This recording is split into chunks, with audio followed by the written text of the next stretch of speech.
تو اگر اللہ تعالی ہماری زندگی کے اندر اپنی رحمتوں بھرا، برکات بھرا، بخششوں بھرا بہترین مبارک مہینہ لے کر آتا ہے اور ہم اس کی قدر نہ کریں، ہم اس سے فائدہ نہ اٹھائیں، جو اس کے آنے کا مقصد ہے وہ ہم پورا نہ حاصل کر سکیں، تو یقیناً یہ ہمارے لیے بہت بڑی بدبختی ہے،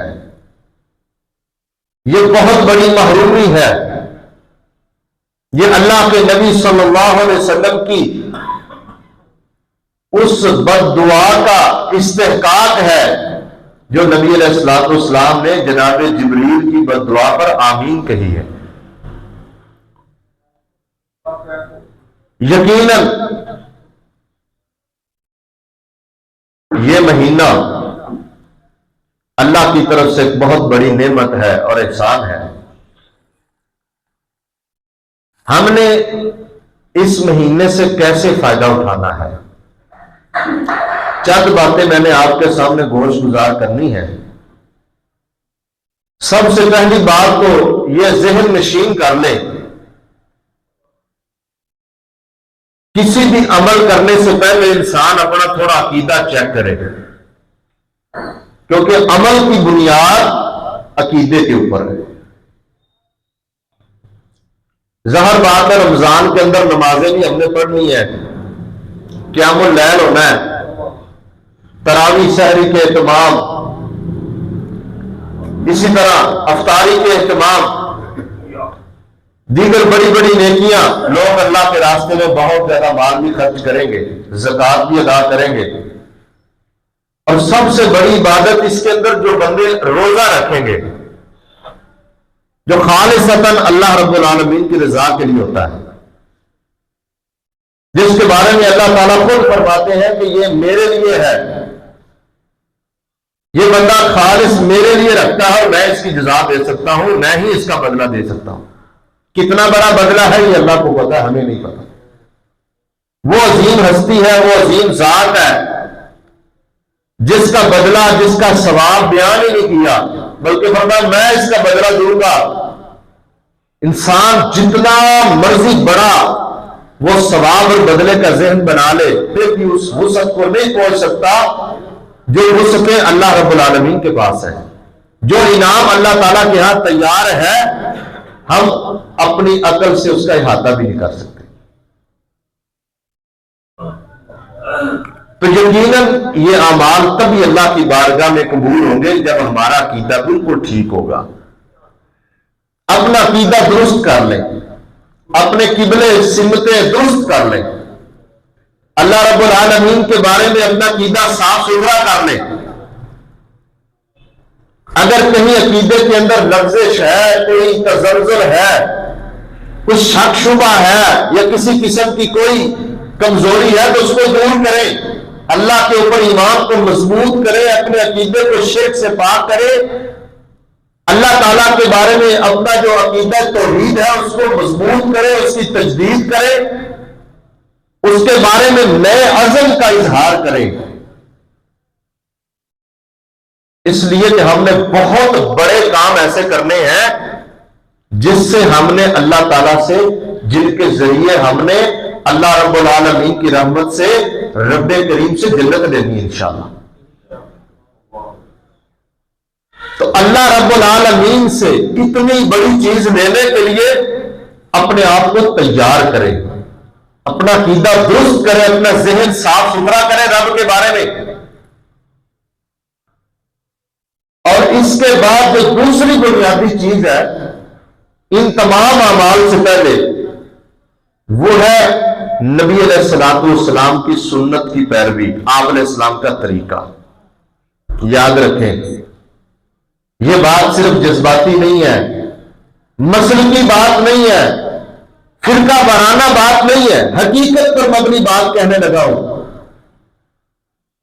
کوئی بھی کام ہو، کتنی ہی زیادہ عقیدت سے کیا جائے، کتنے ہی زیادہ اخلاص کے ساتھ کیا جائے، اور کتنا ہی زیادہ اس کام کو کرنے پر محنت اور پیسہ لگا دیا جائے، اگر وہ کام نبی علیہ الصلوۃ والسلام کے طریقے کے مطابق نہیں ہے، آپ کی سنت سے ہٹا ہوا ہے، نبی کی حدیث سے ہٹا ہوا ہے، قرآن سے ہٹا ہوا ہے، بھلے وہ میرے جذبات ہیں، وہ میری عقیدت ہے، وہ میرا پیار ہے، وہ جتنی مرضی میں اخلاص کے ساتھ کر لوں، اللہ کی قسم اللہ کی بارگاہ میں اس کی کوئی مدت نہیں ہے،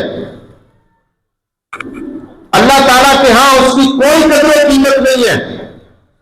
اپنے عمل کی بنیاد قرآن و سنت پر رکھیں، اللہ اور اس کے رسول کا کلمہ پڑھا ہے، اس کے اوپر اپنے عمل کی بنیاد رکھیں۔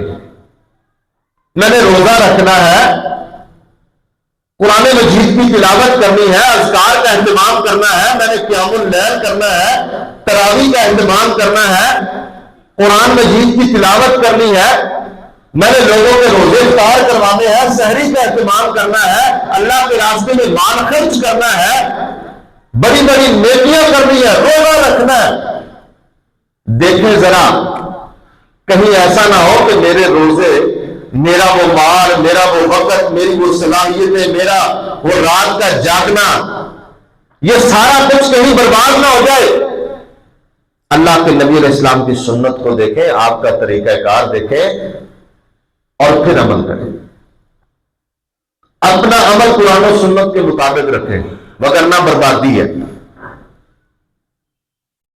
اور اس کے ساتھ ساتھ سب سے اہم اور جو بڑا مسئلہ ہے، کیونکہ ہم سب مسلمان ہیں الحمدللہ، ہمارے عقیدے بڑے مضبوط ہیں، ہم سے پوچھ لیا جائے تو ہمارا عقیدہ بہت مضبوط ہوتا ہے، ایمان بڑا ہائی لیول کا ہوتا ہے، اور اللہ کے نبی علیہ السلام سے سب سے زیادہ محبت کرنے والے، ان سے انس رکھنے والے، عشق کا دعویٰ رکھنے والے ہم لوگ ہیں۔ لیکن اس کے باوجود عقیدہ توحید بھی درست ہے، عمل بھی سنت کے مطابق ہے، لیکن پھر بھی عمل کا فائدہ نہیں ہے۔ سب سے بڑی کمزوری جو میں سمجھتا ہوں ہم سب کے اندر موجود ہے، وہ اخلاص کی کمی ہے۔ اللہ کی رضا مقصود نہیں ہے، اخلاص نہیں ہے، دکھلاوا ہے، منہ رکھنی ہے، تاموں سے بچنا ہے، تہمت الزام سے بچنا ہے، اللہ کے ساتھ داؤ ہے۔ اخلاص، للہیت، اللہ رب العالمین کی رضا، یہ ہر عمل کے لیے ضروری ہے۔ قیامت والے دن بڑے بڑے اعمال جو ہیں ان کو ختم کر دیا جائے گا، ان کے اندر کوئی وزن نہیں ہوگا، وہ اللہ تعالیٰ ان کو ایک غبار بنا کے اڑا دے گا۔ وجہ ان کی بنیاد دکھلاوا ہے، ریاکاری ہے، اخلاص نہیں ہے، اللہ کی رضا نہیں ہے، لوگوں کی رضامندی، لوگوں کو خوش کرنے کے لیے وہ عمل کیا ہوگا، یا لوگوں کی باتوں سے بچنے کے لیے عمل کیا ہوگا۔ اللہ کی قسم ایسے عمل کا کوئی فائدہ نہیں، الٹا یہ عمل انسان کے لیے وبال جان بنے گا، اس کے لیے بہت بڑی تباہی اور بربادی کا سبب بن جائے گا۔ اپنے عملوں کو پاک صاف ستھرا کریں، اخلاص پیدا کریں، اللہ سے اخلاص کی دعا کریں۔ اور یہ اس کو شرک اصغر کہا گیا، کیوں کہا گیا؟ ریاکاری جو ہے، دکھلاوا جو ہے، اس کو شرک اصغر کہتے ہیں نا۔ کیوں کہتے ہیں؟ وجہ، اس کی وجہ یہ ہے، عبادت خالصتاً اللہ کا حق ہے، نماز روزہ کس کا حق ہے؟ اللہ کا، اللہ کے لیے کی جاتی ہے، اللہ کو دکھانے کے لیے، اللہ کو راضی کرنے کے لیے، اللہ کی رضا کے لیے، اللہ تعالیٰ سے جنت لینے کے لیے سارے کام کیے جاتے ہیں۔ اگر یہی کام غیر اللہ کے لیے کیا جائے، اللہ کے ساتھ ساتھ کسی کو اور کو بھی شامل کر لیا جائے، تو آپ نے عبادت کے اندر اللہ کا کسی کو شریک بنا دیا۔ وہ خالصتاً عبادت اللہ کے لیے نہیں کر رہے، لوگوں کے لیے کر رہے ہیں، شرک کر رہے ہیں، اپنے عمل کو برباد کر رہے ہیں۔ تو یہ تین باتیں میرا ہر بھائی اپنے اندر سوچ و وچار پیدا کرے، اپنے گرے بان میں جھانکے۔ رمضان المبارک شروع ہونے والا ہے، انشاءاللہ تعالی ہم نے اللہ کے فضل اور اللہ کی خاص توفیق سے بہت سارے نیک اعمال کرنے انشاءاللہ تعالی. ان 3 چیزوں کے اوپر اپنی بنیاد رکھیں اور یہ 3 چیزیں چیک کر لیں. اگر اس میں سے کوئی کمزوری ہے تو اس کو دفع کرے، دور کرے، اس کو ختم کرے، اللہ سے معافی مانگے، اپنا عقیدہ درست کر لے، سنت کے مطابق عمل کی بنیاد رکھ لے اور خالصتاً اللہ رب العالمین کی رضا کے لیے کرنے کا پورا عزم کر لے. انشاءاللہ تعالی میرا رب اعمال کی توفیق بھی دے گا اور عملوں کے اندر وزن بھی پیدا کر دے گا. پھر وہ مقصد جو روزے کا ہوگا وہ ہمیں حاصل ہوگا.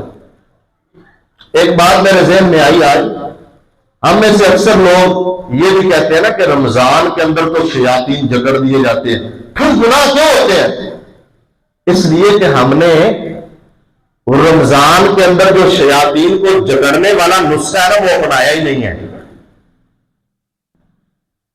شیطان کے اثر سے دور رہنے کا نسخہ جو بتایا گیا تھا اس پہ عمل نہیں کیا، اس لیے شیطان حاوی ہے، اثر انداز ہے. شیطان کا اثر پھر بھی پہنچتا رہتا ہے. ہم نے وہ روزہ رکھا ہی نہیں جو اللہ کو مطلوب ہے. ہم نے وہ رات کا قیام کیا ہی نہیں ہے جس کی اللہ کو ضرورت ہے، جو اللہ چاہتا ہے. تو جب ہم اللہ کی چاہت، اللہ کی رضامندی، اس کے حکم والا روزہ نہیں رکھتے، پھر کیسے گناہوں سے محفوظ رہ سکتے ہیں؟ پھر